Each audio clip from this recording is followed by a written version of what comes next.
start off as like a band of brothers, like, you know, a handful of people in a shed. Yeah. A radiator is a game-changing a game-changing addition to the business. And now Gymshark is $1 billion+ company. You're the new CEO of it. Like, how many employees do you now have? We're just over 700. 700. And you sell all over the world with offices all around the world. That's got to feel pretty wild. Like, It's cool. It's cool. Honestly, I still walk into the HQ. So we've got the gorgeous HQ, and there's the sort of the big logo on the front. Over the road, we've got our lifting club. So we've got like a gym, manufacturing facility, studios. I do walk in, and like I do still get goosebumps because it's such an amazing place. And there's a buzz. Like, you've got to visit, because as soon as you walk in the door, there's a buzz there, and everyone's lovely. Everyone's pulling in the same direction. Everyone really understands why we do what we do. Yeah. Everyone understands the area that they sort of fit in with that sort of wider plan. Okay. It's such a lovely place to be.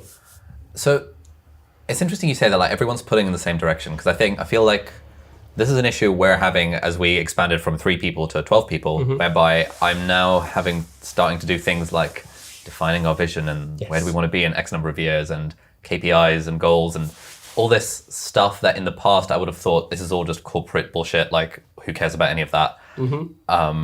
Presumably, like, what was your journey through kind of being more businessy about it? So what you're going through, so we did that. I used to hate the word corporate, and you're going through, from reading between the lines, what I actually think is the most difficult change. And I think this is one of the most difficult things for any entrepreneur or business person. And by the way, not even owning your own business. If you're running or working in a great business, it's so difficult to sort of distribute that control. And I think those that can do that, then after that, it's not plain sailing, but if you've then done that, it's like, you know, it's like a muscle memory, right? If you continue to do that, I think scaling becomes so much easier. Okay.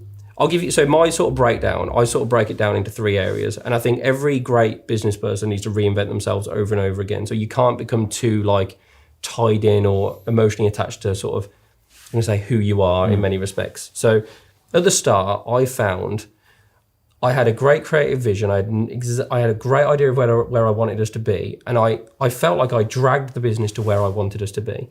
And that sounds a bit sort of direct, but, you know, it could be having a great creative vision. It could be great at knowing product. It could be great at whatever it is. But because you tend to be a one-man band, or there's not many people involved, you just do what the hell you want, when you want, and it's very instinctive.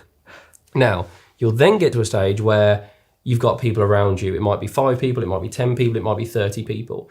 And an instinctive way of running things is still great, but you can't just do things on a whim because you fancy it. You have to then learn to work in a team. And I don't mean, when I say in a team, I mean you are part of the team. And anyone that's managed a team knows that the team doesn't work for you, you work for them.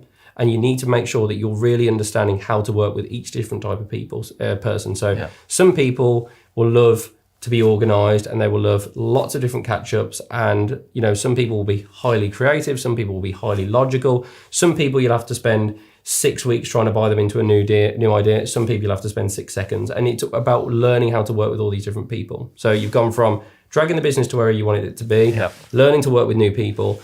And then it sounds like, to a degree, what you're going through, / the next stage, which is like, okay, you know how to work with people.